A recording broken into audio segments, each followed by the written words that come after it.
What is up, people? This is another one of these videos where I just share my thoughts, share something I've been thinking about, and recently I've been thinking about how I, as a front-end developer, keep up with the industry. In web dev, front-ends in particular, things are changing, things move very, very fast. There's always a new framework, a new library, a new way of doing things, and as I said before, JavaScript itself updates every single year, so it's important to keep up with what's going on.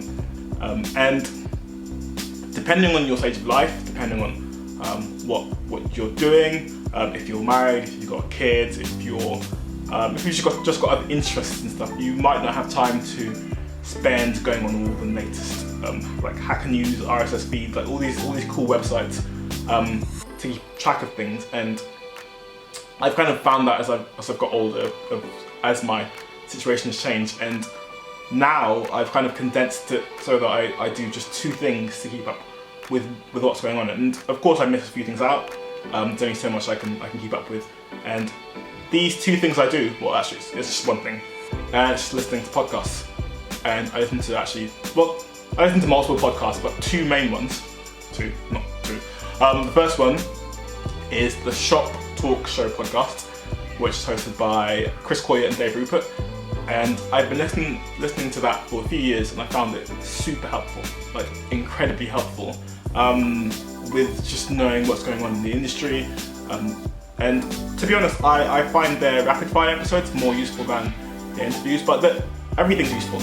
It's interesting to hear people who are kind of up in the web dev industry talk about what they think is going to come up, or talk about their section of the industry, and it's good to know what's going on, basically. And the second thing I listen to is Syntax by Wes Bos and Scott Tolinsky. So this one I came up to it quite late. Scott and Wes are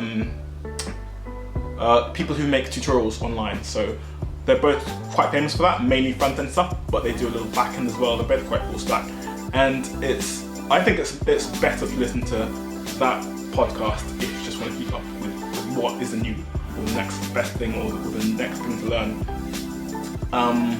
But both of them are equally as useful, and I also do spend I don't know if you've heard of this, like dev.to, that's quite useful as well.